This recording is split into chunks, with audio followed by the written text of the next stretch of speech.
Hi everyone and welcome back, guys. We are checking out the hottest selling cards in Magic this week from May 4th to the 10th of 2024. Now in today's video we have some epic sales numbers to show you in just what can happen when the singles market catches an idea, hits the FOMO button, and then goes into overdrive. Enough talking, let's get started.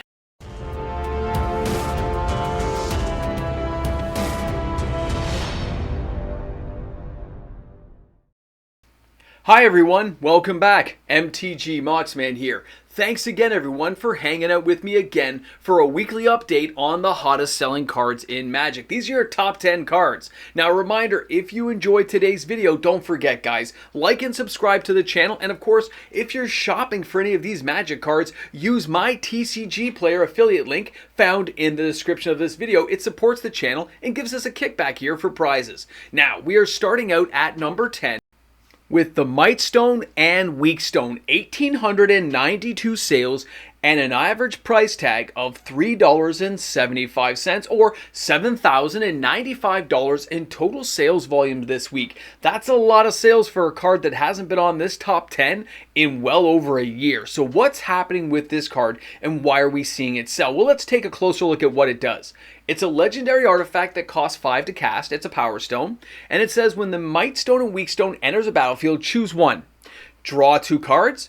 Target creature gets -5/-5 until end of turn. You get to pick one of those options. But this thing also taps for 2 colorless mana that can't be spent on non-artifact spells. So what are we talking about? Well, I think we know with the next card, because the number 9 card kind of gives you an idea of what's going on. Number 9 is Urza's Workshop. Again, it's from the Commander deck, the Brothers War. This thing comes in with 2,010 sales. Now, that's $57,000 plus in total sales volume. And by the way, it's only of the version I'm showing you. There's actually a borderless edition as well, which had well over 1,000 sales. So combined, we're talking over 3,000 sales, but I only pick one of a certain card type. So in this case, it's 2,010. So what's going on with this card? At $28.49, that's a huge sales volume. This land is an Urza's land. It does have Metalcraft. And of course, it taps for a colorless. Now, when you see what this thing does, it says add 1 colorless mana for each Urza's land you control. Activate only if you control 3 or more artifacts. Now, think about that Mightstone, Weakstone. You kind of get an idea where people are starting to build with this and why those sales are kind of close together. There's a lot of synergy with some of the cards that players are starting to put together for future Commander decks. And trust me, it is Commander. Now, our next card. This is our number 8 card, and this is the Power Fist. Now, I knew this was rising up through the ranks. It got considerable sales. I got a few emails talking about it. 2,090 sales, or $25,000 plus in total sales volume.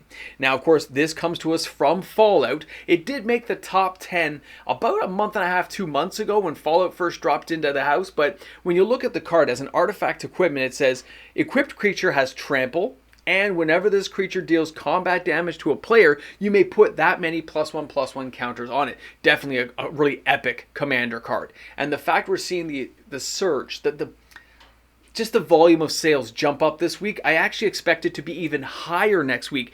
And the surge in pricing tells you there's not as many on the market, which is why the supply and demand is forcing this card's price up. Keep an eye on MTG Finance, guys. There's a lot to cover in these cards. There's a lot of information. I'll hopefully get more videos out this week talking about it.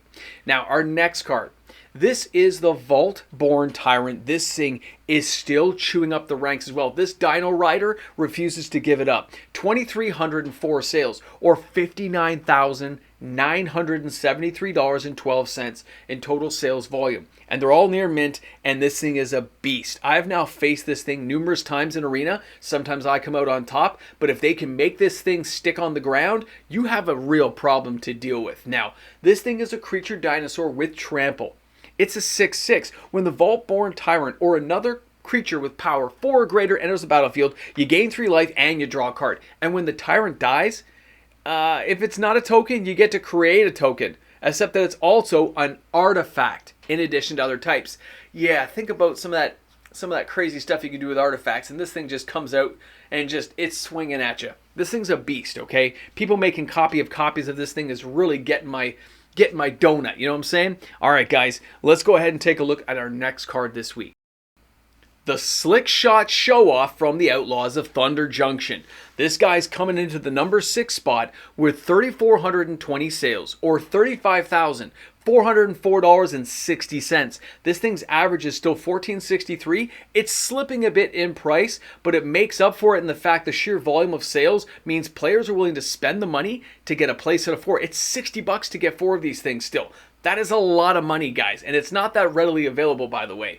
Now, if we're taking a closer look at this card and why people will just concede if they don't have an answer in Arena, this thing is a creature bird wizard. It's a 1/2 flying haste with plot, and it says whenever you cast a non-creature spell, the Slick Shot Showoff gets a +2/+0 until end of turn. That's the only thing that saves this thing from being just basically unstoppable, by the way. The fact it can't pump its defense. Now, okay, guys. The Ancient Cornicopia comes in at number 5, 2,675 sales. That's $31,656. This thing wasn't even on the list last week. This thing just rose through the ranks. $11.80 is the average. It's kind of balancing out. I think we're going to see a little bit of a lull in this card next week. It's going to drop down, but it's still going to be in my top 10 for sure, judged by the card counts we've seen. So what does this thing do? Well, when we take a closer look at the Ancient Cornicopia here, you can see this thing is an artifact, and it says whenever you cast a spell that's 1 or more colors, you gain 1 life for each of that spell's colors. You can only do this once per turn, and itself can tap for any color mana. This is a great spell. This is a great artifact. This is a great card to add to any green deck or something you can splash into multicolor decks. I've tried it out. It does work fairly efficiently when you build a deck around it. You need 4 of them. I've only got 2 right now, but you need to get 4. Now our next card comes in out of nowhere. Okay, this is Roxan, the Starfall Savant. This thing's 2,860 sales. It's only $2,000, guys. It's not a huge money-making card right now, but there's enough people interested in this card that you have to kind of take a closer look. This thing, of course, is a cat druid. It's a 4/3, and look at the casting cost. It is 1 green, 1 red, and 3. It's not hard to ramp up the mana, so what does this get you? Whenever Roxan enters the battlefield or attacks, create a tapped, colorless artifact token named Meteorite with, when Meteorite enters the battlefield, it can deal 2 damage to any target, and tap to add 1 color to your mana pool. That is an amazing card. Whenever you tap an artifact token for mana, add 1 mana of any type. See, it taps and then taps on top of tapping. If you can find a way to get this person out there and get the ball rolling, this card can be really disgusting. So keep an eye on that card. Now our next card coming in is Pick Your Poison. This thing was off the list, on the list. It jumps all the way to number 3. And that's mainly because of cards like the Slick Shot Showoff. This thing is 3,100 sales this week, which is $6,820. It is still slowly rising in price, and there's good reason. We've talked about this. The low volume and the high need that people have for this card right now, a playset of 4, but everyone needs to have that playset if they're playing green. Now, why do they need it? What is it going to do for them? And let's just justify why we'd spend a couple of bucks on this card. When you take a look at Pick Your Poison as a sorcery, it says choose 1. Each opponent sacrifices an artifact.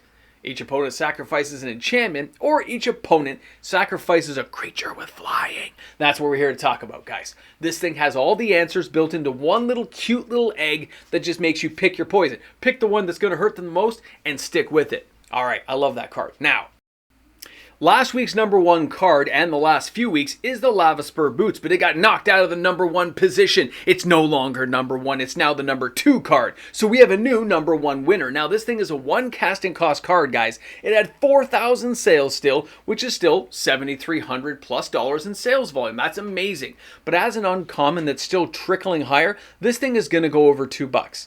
The supply and demand for the card just warrants it going over the $2 mark. Now, this thing has equipped creature gets +1/+0 and has haste and ward 1. It is an equip 1, which means this thing is insanely cheap to get out. It gives you a lot of little minor bonuses early in the game that make it a little bit more of a pain to deal with. Plus, later on, a big bad beastie comes out that you can give haste to, and that can just be disgusting. But let's take a look at the number 1 card. Let's see exactly what happened and who knocked out the Lava Spur Boots.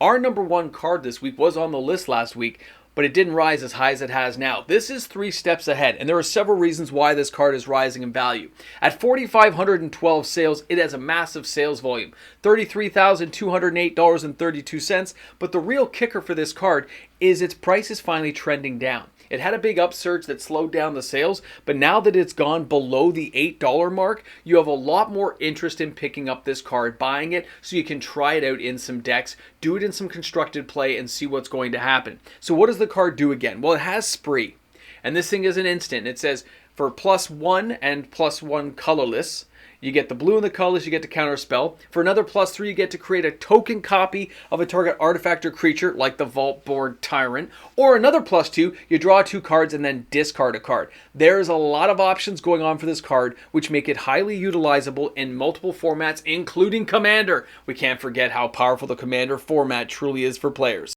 The market appetite for singles right now in MTG Finance is huge. It is growing exponentially and it really can't be ignored any longer.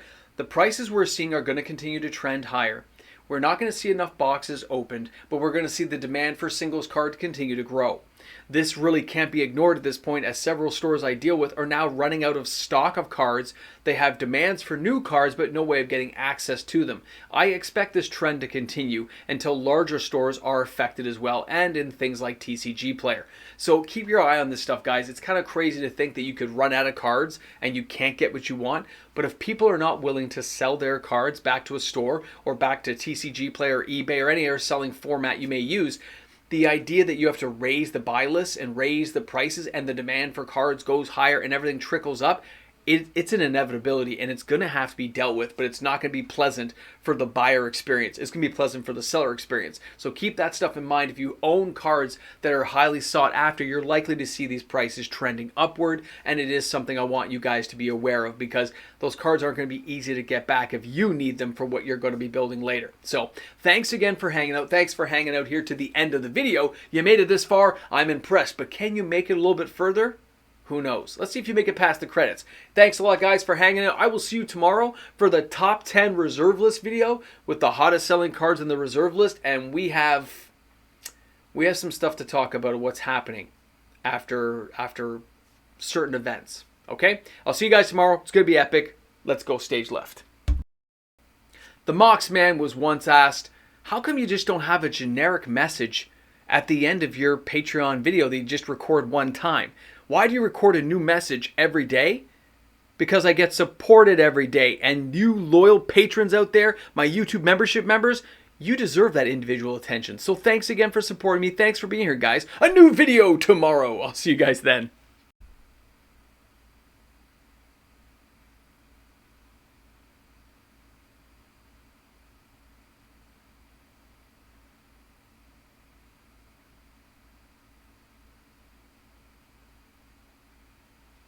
Welcome back to the Ramble Jamble. You've made it to the end of the video, and you deserve that moment where the hand reaches out like an alien to come and get you.